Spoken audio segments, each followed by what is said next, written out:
iglesia fiel. Apocalipsis capítulo 3, versículo 7, por favor, vamos a ubicarnos en nuestras Biblias. Apocalipsis capítulo 3, versículo 7 al 13, dice: escribe al ángel de la iglesia en Filadelfia. Hemos dicho, ¿verdad?, que estas cartas eran recibidas por los ancianos, por los pastores de estas iglesias. Dice: el santo, el verdadero, el que tiene la llave de David, el que abre y nadie cierra, y cierra y nadie abre, dice esto: yo conozco tus obras, por tanto he puesto delante de ti una puerta abierta que nadie puede cerrar.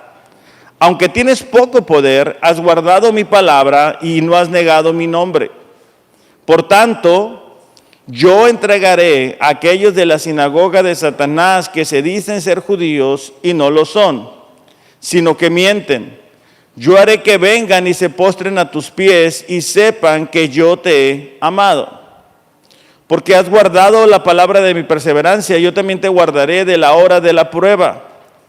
Esa hora que está por venir sobre todo el mundo para poner a prueba a los que habitan sobre la tierra.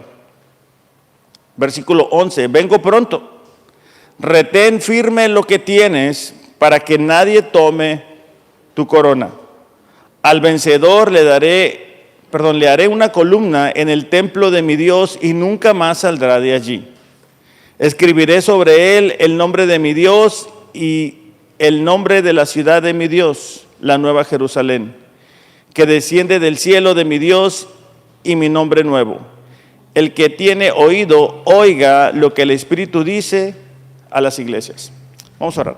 Padre, gracias por tu palabra. Te pedimos que esta mañana nos hables a cada uno de nosotros. Padre, no permitas que nada nos distraiga. Ayúdanos a estar enfocados en lo que tú nos has dicho a través de tu palabra y que tiene relevancia para nosotros el día de hoy. Que el día de hoy podamos salir con la expectativa y con el deseo, el propósito, Señor, de ser como esta iglesia, una iglesia fiel. En el nombre de Jesús, amén. Bueno, a diferencia de las otras iglesias, esta iglesia se distingue por su fidelidad. Y la carta está compuesta por promesas y por elogios. No hay una sección de reprensión. Esta iglesia no tiene algo que Jesús esté mencionando como una reprensión. Por el contrario, está llena de elogios y de promesas. Y es muy interesante esta carta porque es lo que nosotros necesitamos buscar ser. Cristianos en los cuales no haya reprensión, sino que podamos vivir dentro de la voluntad de Dios y experimentando la voluntad de Dios. Como ha sido en las otras cartas, Jesús se identifica como aquel que está escribiendo la carta. Primero que nada dice el santo. Es decir, Jesús se está identificando como alguien que no tiene relación con el pecado. De hecho, Pedro 1:15 dice así: sino que así como aquel que los llamó es santo, así también sean ustedes santos en toda su manera de vivir. La identificación de Jesucristo como el santo es la confirmación de su deidad, de su divinidad, de que Él es Dios también. Entonces Él comienza diciendo el santo, después dice el verdadero. Esta palabra es aletinos en el griego original y denota algo que es genuino, que es auténtico y que es real. Mientras avance el tiempo, nuevas ideas surgen, nuevos pensamientos, y nosotros debemos de basar nuestra vida, nuestras decisiones en lo que es verdadero. Entonces Jesús aquí se identifica como el que es santo, es decir, apartado del pecado, pero también como el que es verdadero, es decir, algo que es genuino, algo que es real. También dice que es el que tiene la llave de David. La palabra llave en las Escrituras representa la autoridad, es decir, es alguien que tiene el control de las circunstancias, el control de lo que está sucediendo. Los martes estábamos llevando un estudio acerca de la providencia de Dios y hablábamos cómo Dios en su providencia permite que circunstancias pasen, que sucedan para cumplir su propósito, pero que Él es el que está en control. Después dice que Él abre y ninguno cierra.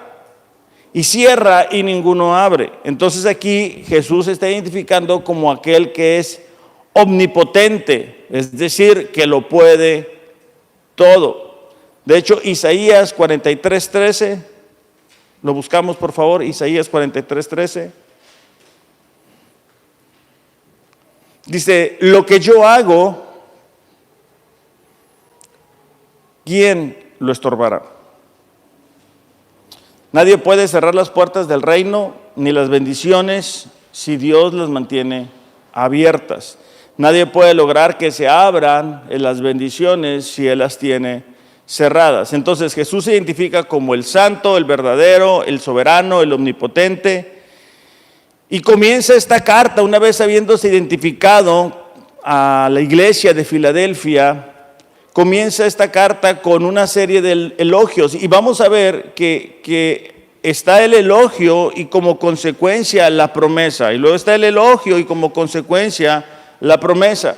Versículo 8 de Apocalipsis dice, yo conozco tus obras, por tanto he puesto delante de ti una puerta abierta que nadie puede cerrar. Aunque tienes poco poder, has guardado mi palabra y no has negado mi nombre. Fíjese los elogios que Jesús hace. Dice, tienes poco poder. Eso no es algo negativo y ahorita lo vamos a explicar. Después dice, has guardado mi palabra, es decir, obediencia. No has negado mi nombre, eso nos habla de lealtad o fidelidad. Versículo 10 dice, porque has guardado la palabra de mi perseverancia, es decir, esta iglesia era perseverante.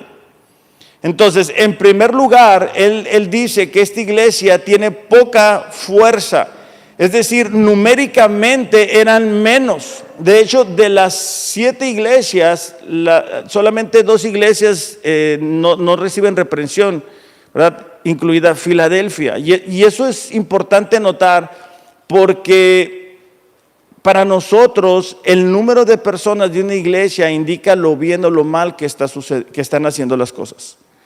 Y nos vamos a dar cuenta que la Biblia dice exactamente lo contrario. Angosto es el camino que lleva a la salvación, amplio es el que lleva a la perdición. Mientras avanza el tiempo, nos vamos a dar cuenta que las iglesias pierden su enfoque porque dejan de predicar la palabra, porque dejan de adorar o de darle la honra a Dios. Entonces, esta iglesia, a pesar de que eran pocos numéricamente, a pesar de que eran humildes socialmente, económicamente, seguían siendo fieles a Dios. Y por eso es que Jesús los elogia, es decir, Jesús dice, hey, yo conozco tus obras, yo sé que son pocos, yo sé que a lo mejor a su propia vista no se ven como muy importantes, pero así Dios nos llama. Fíjense cómo lo dice en 1 Corintios, capítulo 1, versículo 26. 1 Corintios, capítulo 1, versículo 26.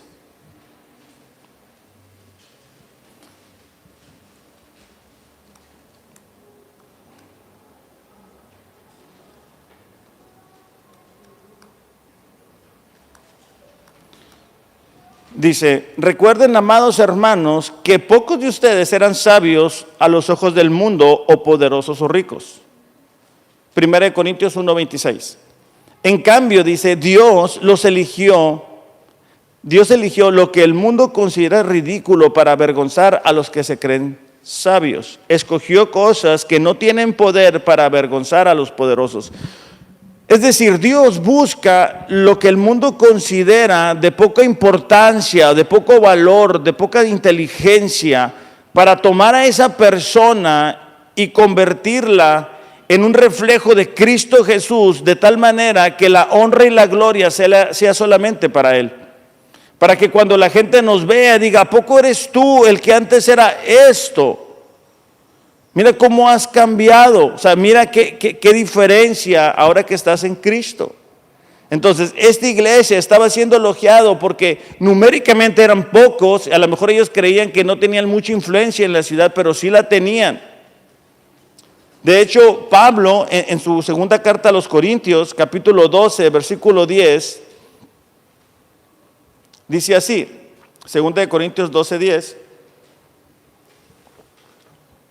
Dice, por lo cual, por amor a Cristo me gozo, en las debilidades, en afrentas, en necesidades, en persecuciones, en angustias, porque cuando soy débil, entonces soy fuerte. Es decir, cuando somos conscientes de nuestra debilidad, cuando somos conscientes de lo incapaces que somos para que las cosas funcionen, para que las cosas resulten, entonces es que experimentamos de la gracia de Dios y podemos fortalecernos.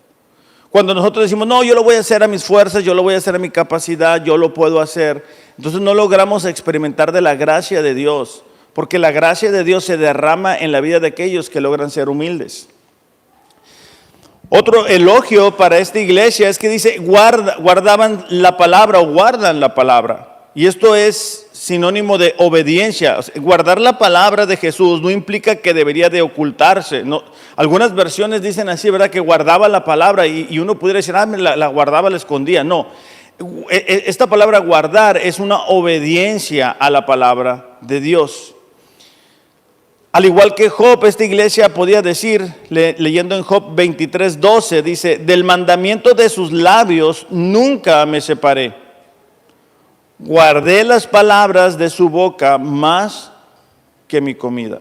Entonces, esta iglesia fiel tenía la característica de ser obedientes a la palabra. Tenían la característica de que aunque eran pocos, esos pocos estaban tratando de hacer la diferencia en donde ellos estaban ubicados. Ellos estaban siendo obedientes. Para nosotros es una motivación el ver cómo una iglesia pequeña puede ser una gran diferencia.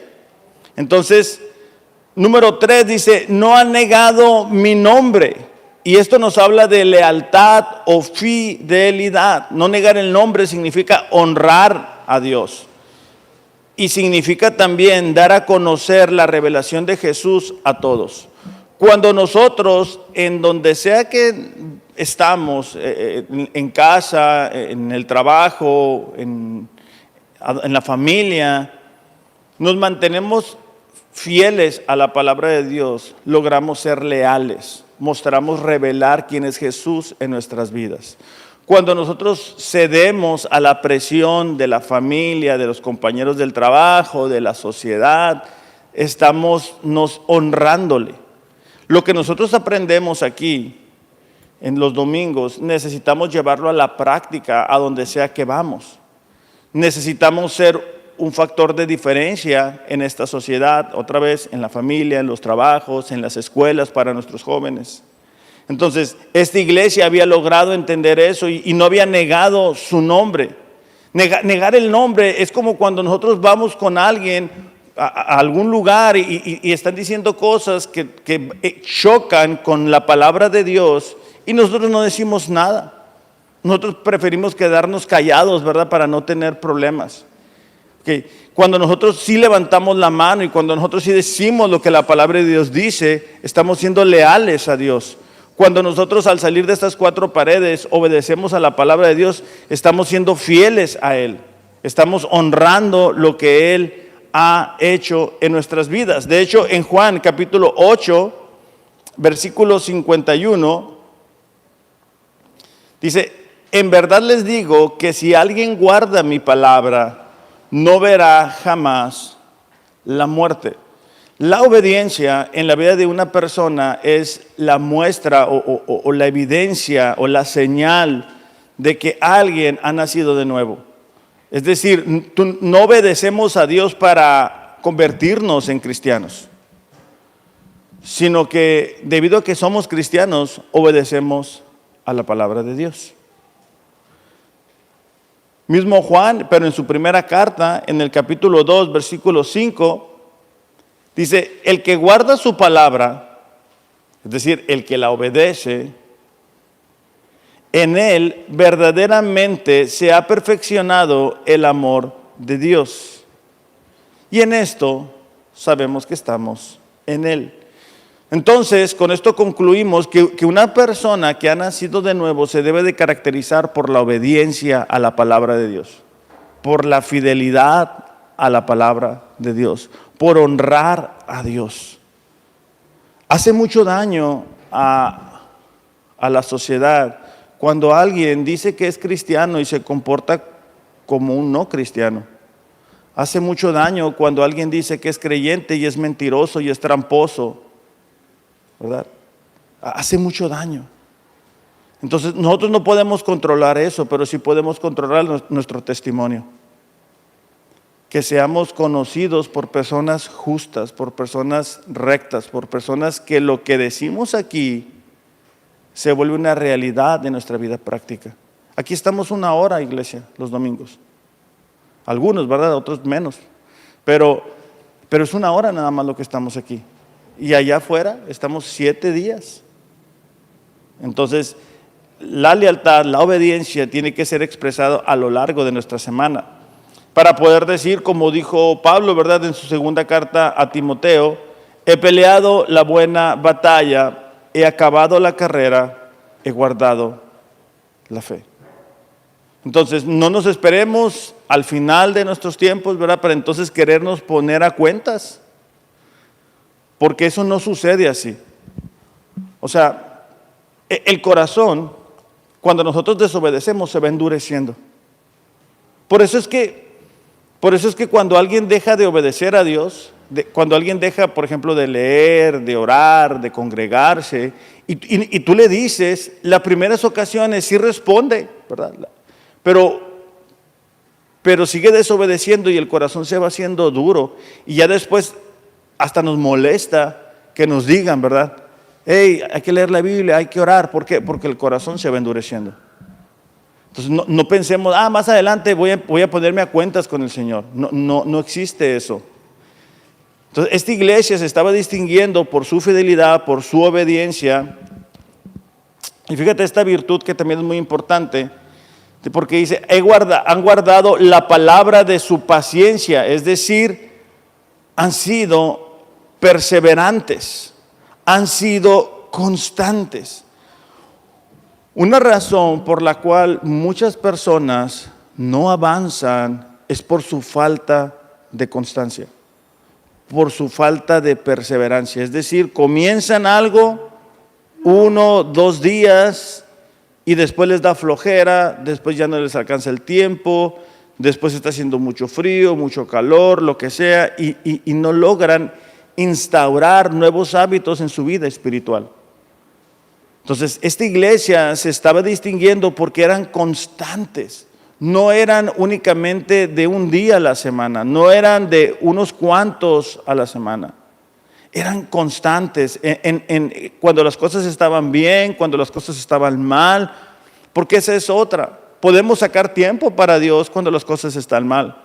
Cuando tenemos un hijo o una hija que está enferma, cuando tenemos un ser querido, entonces sí podemos sacar tiempo, pero después podemos sacar tiempo cuando necesitamos algo de Dios, pero después. Entonces, la constancia es lo que permite que el carácter de Cristo se forme en nosotros. Fíjate cómo lo dice Hebreos capítulo 12, versículo 2, por favor.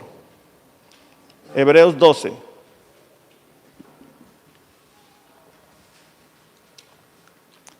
El escritor de Hebreos ha estado mencionando en el capítulo 11 los héroes de la fe.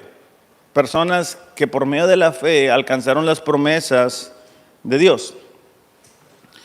En el versículo 1 dice que hay que despojarse del peso y del pecado que nos enreda y que no nos permite avanzar en la carrera de la fe. En el versículo 2 en adelante nos va a enseñar cómo podemos ser constantes o cómo podemos avanzar en esta carrera de la fe. Dice, puestos los ojos en Jesús, el autor y consumador de la fe, quien por el gozo puesto delante de él soportó la cruz, despreciando la vergüenza, y se ha sentado a la diestra del trono de Dios. Consideren pues aquel que soportó tal hostilidad de los pecadores contra él mismo, para que no se cansen ni se desanimen en su corazón. Porque todavía en su lucha contra el pecado, ustedes no han resistido hasta el punto de derramar sangre. El escritor de Hebreos dice, miren, ustedes van a lograr ser constantes, van a lograr avanzar si ponen los ojos en Jesús. Con frecuencia nos distraemos, perdemos oportunidades por estar viendo otras cosas, por estar viendo las circunstancias, por estar viendo cosas que no son tan importantes. Perdemos el tiempo, ¿verdad? Con mucha frecuencia en los teléfonos inteligentes que convierten a la gente en personas que pierden mucho el tiempo ahí, ¿verdad? En las plataformas que están saliendo. Entonces, pero cuando nosotros ponemos los ojos en Jesús, podemos ver su ejemplo, podemos considerarlo, podemos ver lo que a Él le costó el sacrificio por nuestros pecados. Si tú crees que has experimentado una injusticia, mira lo que pasó con Jesús. Él no cometió pecado. Él fue golpeado, crucificado por nuestros pecados.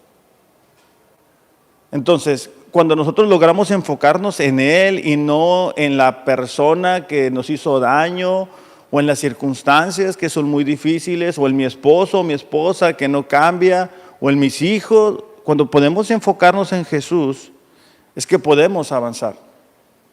Entonces, esta iglesia estaba avanzando porque eran constantes.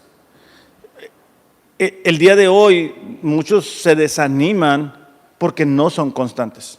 Entonces pasa el tiempo y lejos de avanzar, lejos de estar en otro punto, hablando espiritualmente, están igual o peor. Y es desesperante. O sea, es frustrante decir, ¿sabes qué? Ha pasado tanto tiempo y estoy igual o estoy peor. O sea, sí, la verdad dan ganas de tirar la toalla, porque entonces, ¿cuál es el caso? Pero la respuesta no es tirar la toalla. La respuesta es buscar los ojos de Jesús y seguir su ejemplo. La respuesta es en día a la vez buscar ser constantes. Si no estamos leyendo, por ejemplo, la Biblia y el día de hoy queremos comenzar a leer la Biblia 3 horas porque tenemos 3 meses que no la leemos, no vamos a poder. Empecemos poco a poco, empecemos con 15 minutos, empecemos con 20 minutos. Si tienes mucho tiempo que no oras a Dios, no vas a poder, como Daniel, ¿verdad? Que oraba 3 veces al día. Empieza con 10 minutos, con 15 minutos, poco a poco, siendo constante. Entonces, Jesús es nuestro ejemplo para vivir la vida cristiana. Jesús es el que nos habilita. Y hay una verdad que es muy importante y que con frecuencia nos pasa de noche. Y es que Jesús habita en la vida de sus hijos. O sea, si tú has nacido de nuevo, tú no tienes que estar batallando para vivir la vida cristiana. Porque el Espíritu Santo, que es Jesús mismo, nos habilita para vivir una vida de obediencia.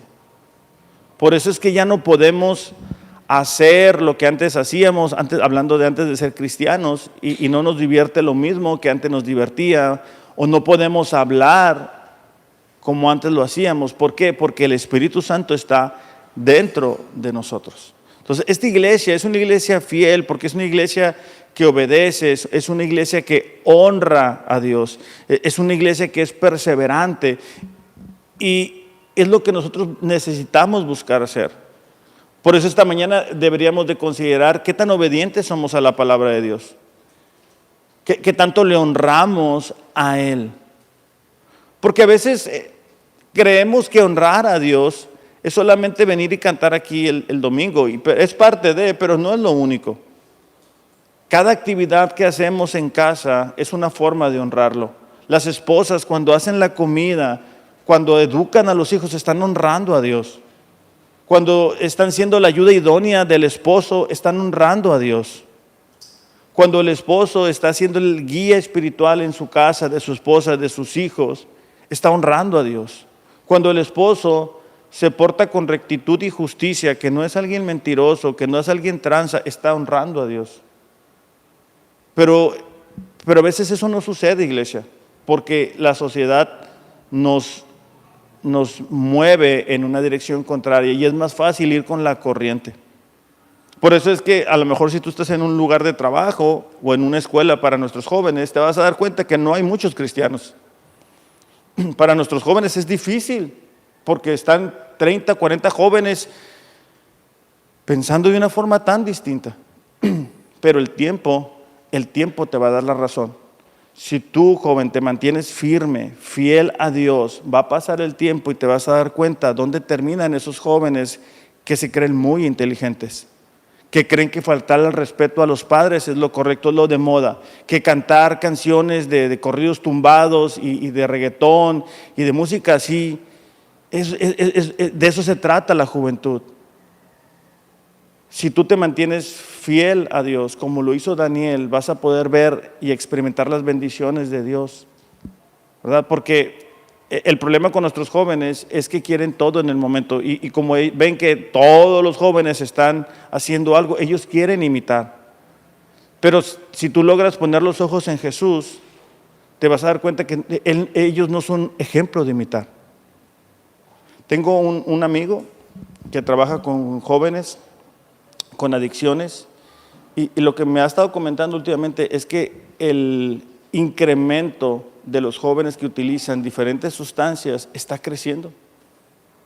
O sea, el negocio de tener un centro y darles ahí terapia y todo eso está creciendo porque nuestros jóvenes no buscan a Dios. Entonces, bueno, esta iglesia es elogiada y comienza así, ¿verdad? Entonces, imagínate la iglesia de Filadelfia recibiendo esa carta. O imagínate a Dios mismo enviándote una carta a ti y diciendo por tu nombre, ¿sabes qué? Mira, yo sé que eres poco, a lo mejor tú eres el único cristiano de tu familia, a lo mejor tú eres el que por la gracia de Dios ha roto las maldiciones de alcoholismo, de divorcio, de pecado, ¿verdad? Y es difícil porque uno se siente solo, es difícil porque a veces el celebrar las Navidades de cierta forma, los cumpleaños de cierta forma, es difícil. Pero no únicamente se queda ahí, sino que te dice, ¿sabes qué? Mira, yo sé que eres obediente, yo sé que me honras. Y tenemos que tener esa seguridad, iglesia, porque si pensamos que nadie se da cuenta, nos vamos a desanimar. Pero si podemos ser conscientes de que los ojos de Dios están puestos sobre nosotros, la obediencia, el deseo de honrarle se va a renovar. Entonces, esta iglesia es elogiada y la segunda parte es las promesas que Dios le hace a su iglesia. Dice, yo conozco tus obras, en el versículo 8, vamos a estar brincando un poquito en los versículos. Por tanto, dice, he puesto delante de ti una puerta abierta que nadie puede cerrar. Por tanto, yo entregaré a aquellos de la sinagoga de Satanás que se dicen ser judíos y no lo son, sino que mienten. Yo haré que vengan y se postren a tus pies y sepan que yo te he amado. Por tanto, has guardado la palabra de mi paciencia. Yo también te guardaré de la hora de la prueba que ha de venir sobre el mundo entero, para probar a los que moran sobre la tierra. Al vencedor le haré una columna en el templo de mi Dios y nunca más saldrá de allí. Escribiré sobre él el nombre de mi Dios y el nombre de la ciudad de mi Dios, la nueva Jerusalén. El que tiene oído, oiga lo que el Espíritu dice a las iglesias. Bueno, aquí va a comenzar una lluvia de promesas que Dios le hace a esta iglesia. Comienza diciendo que hay una puerta abierta que nadie puede cerrar. La salvación para esta iglesia era segura. Esa puerta que Dios abre nos permite llegar a la salvación, pero también experimentar de las bendiciones de Dios. Efesios 1:3 dice, ¿verdad?, que hemos sido bendecidos con toda bendición espiritual. Cuando nosotros llegamos a ser salvos, todas las bendiciones que están en Cristo están a nuestro acceso. Y son las cosas que solamente Dios puede hacer, incluido en esa puerta abierta que Dios promete a la iglesia, son las oportunidades de servicio, son las oportunidades de compartir de nuestra fe. Fíjate cómo lo dice 1 Corintios 16:8. 1 Corintios capítulo 16, versículo 8.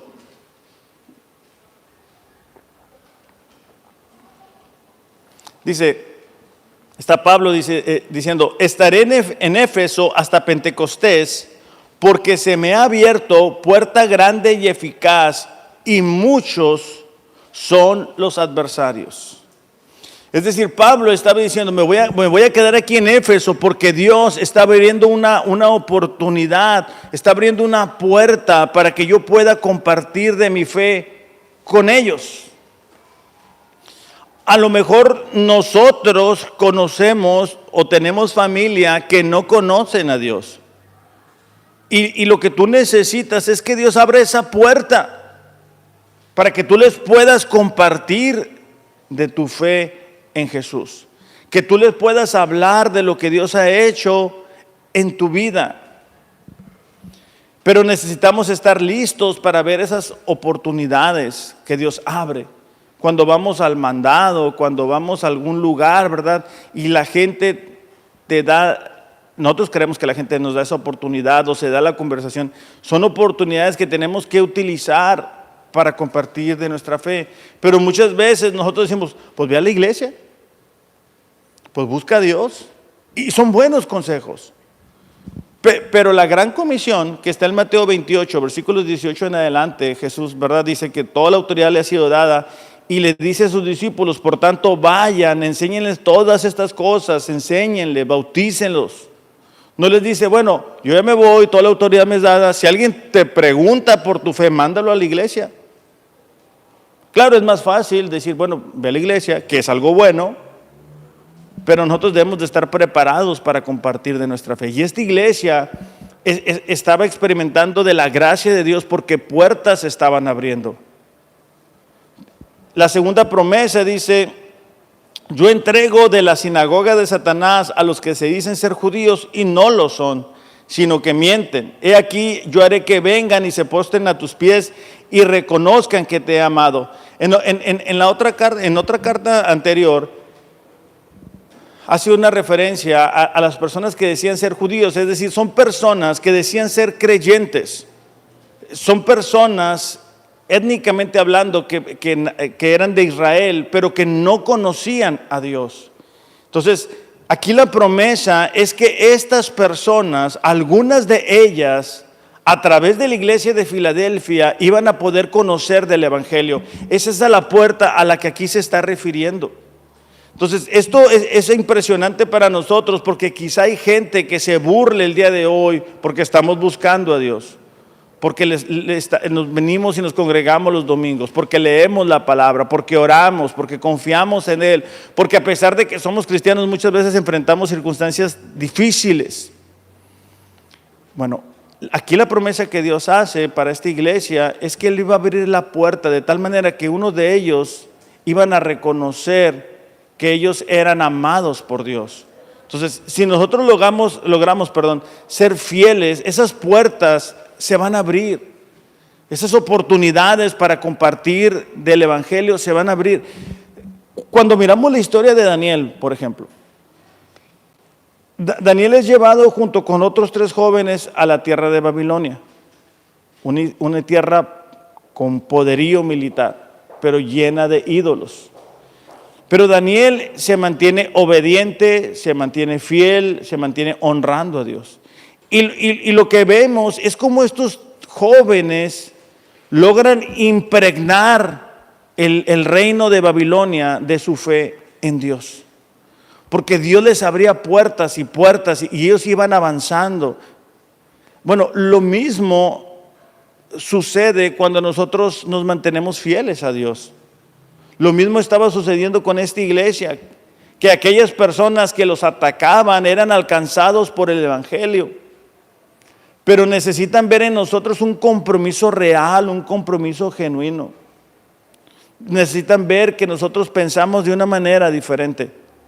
Necesitan ver que nosotros honramos verdaderamente a Dios, que somos genuinos, que somos fieles, que somos leales a nuestras convicciones.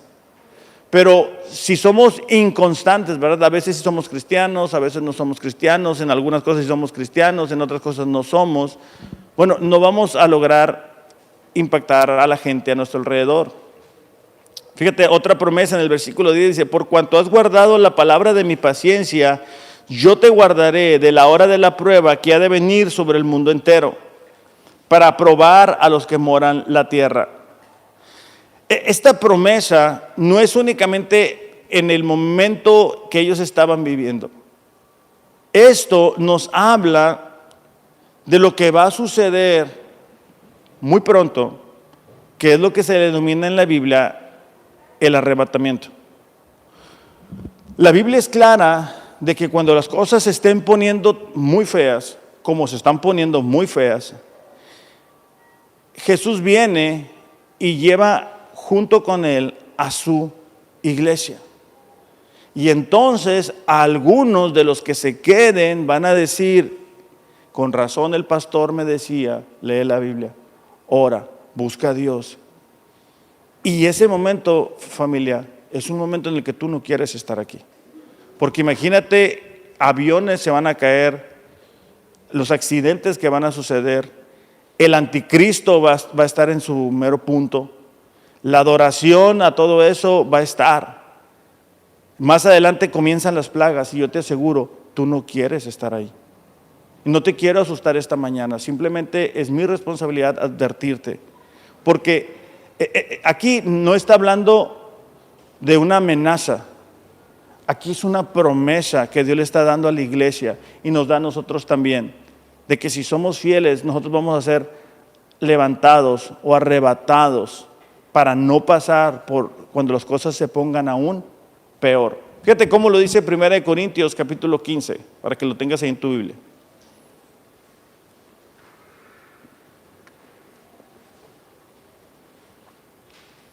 Dice, pero permítanme revelarles un secreto maravilloso. Pablo a la iglesia de Corinto. No todos moriremos, pero todos seremos transformados. Sucederá en un instante, en un abrir y cerrar de ojos, cuando se toque la trompeta final. Pues cuando suene la trompeta, los que hayan muerto resucitarán para vivir por siempre. Nosotros, los que estemos vivos, también seremos transformados.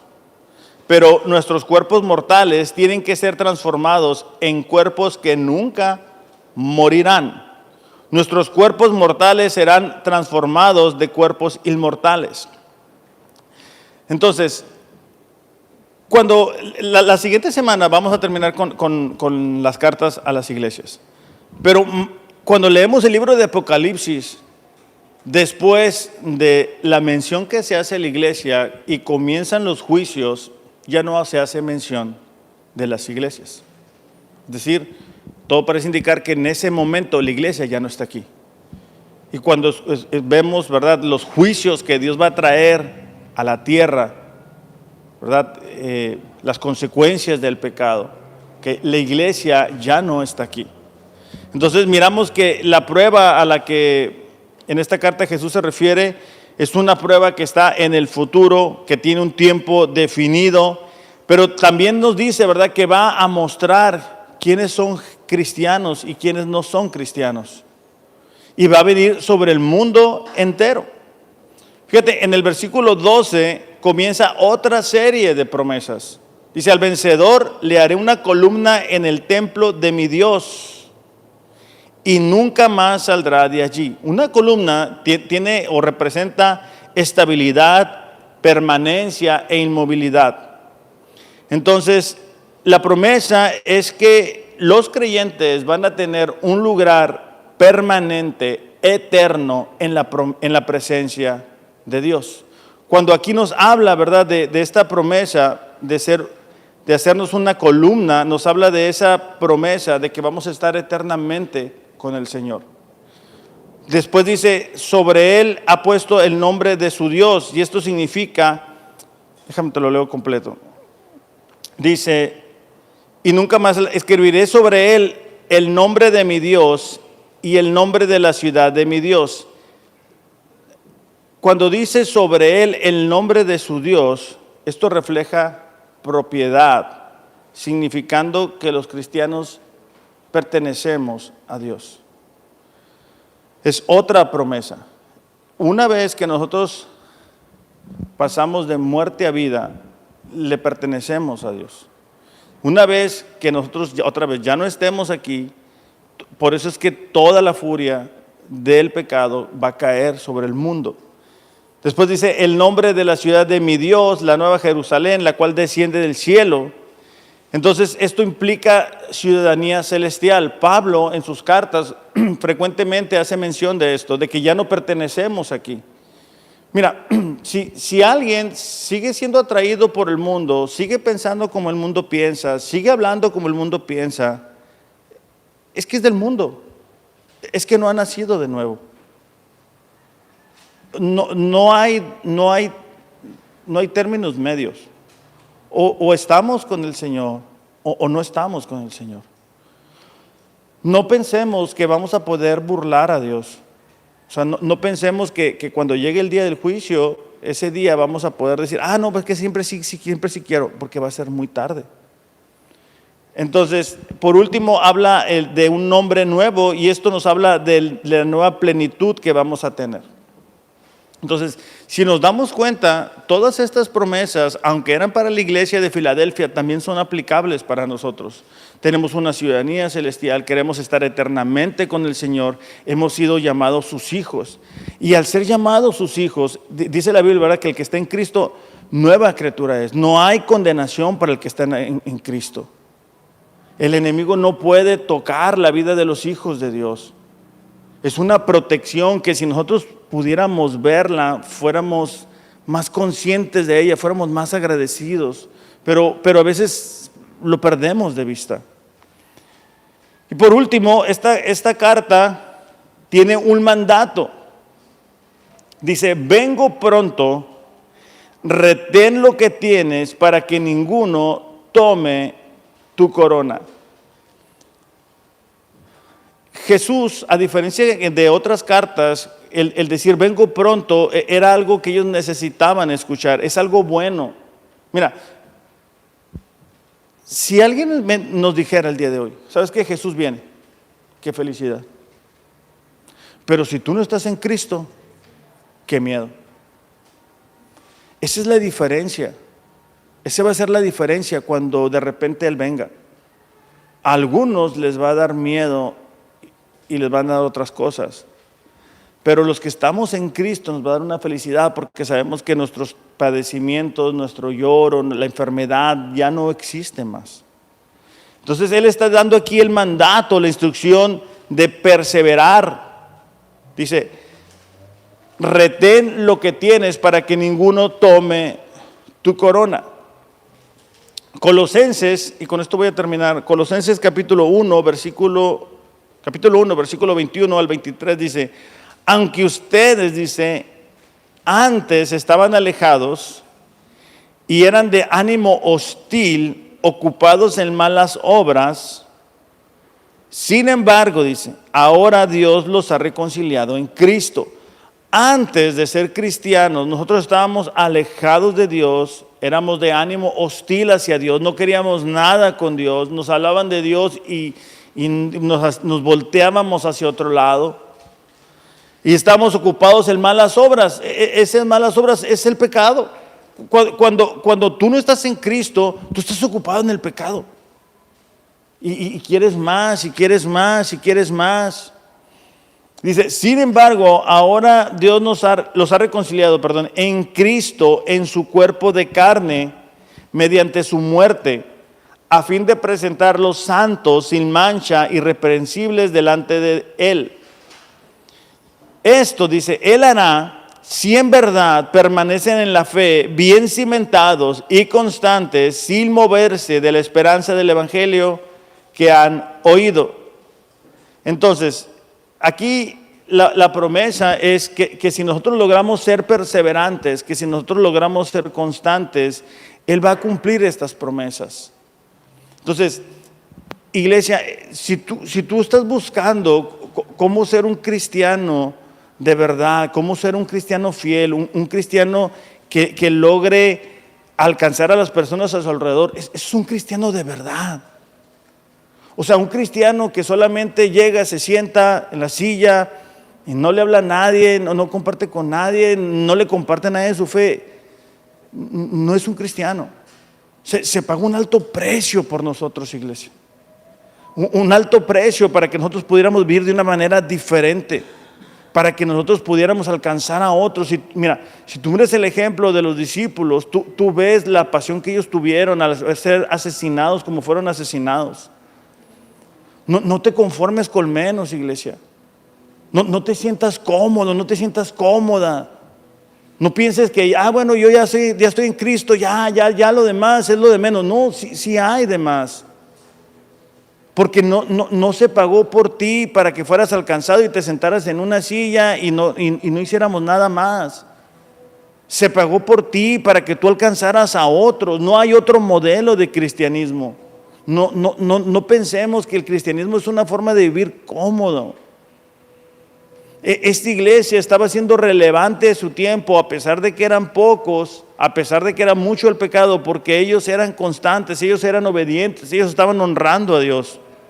Despierta de tu sueño espiritual, o sea, no te sientas cómodo, despierta, o sea, date cuenta, un día vas a estar delante de Dios y vas a rendir cuentas y no vas a poder llegar ahí con no tengo tiempo, andaba ocupado haciendo otras cosas.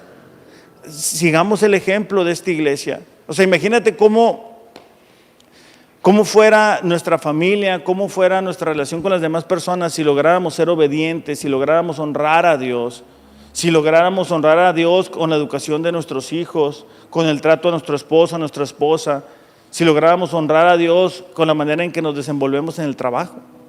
Eso es lo que esta iglesia estaba haciendo. Y eso es lo que una iglesia verdadera hace. Vamos a orar. Padre, te damos gracias en esta mañana por la oportunidad que nos das de estar aquí. Señor, gracias por este ejemplo de esta iglesia fiel a ti, a tu palabra. Padre, te pedimos, ayúdanos, Señor. Aquellos que están dormidos espiritualmente hablando, Señor, en el nombre de Jesús te pido, despiértalos. Aquellos, Señor, que están enredados en el pecado y que eso les impide obedecerte, que eso les impide serte leal, Padre, en el nombre de Jesús trae libertad. Señor, ayúdanos a ser una iglesia fiel. Ayúdanos a poder estar seguros que el día que tengamos un encuentro contigo podamos escuchar, decir tus palabras, bien hecho, siervo fiel. Ayúdanos, Señor, a escucharte cada día, a ser conscientes de tu voluntad, a vivir dentro de ella y de esa manera experimentar de las promesas que tú nos has hecho. En el nombre de Jesús, amén. Iglesia, que tengan un excelente domingo. Busquemos, mejor dicho, ser esa iglesia que Dios quiere que seamos, una iglesia fiel.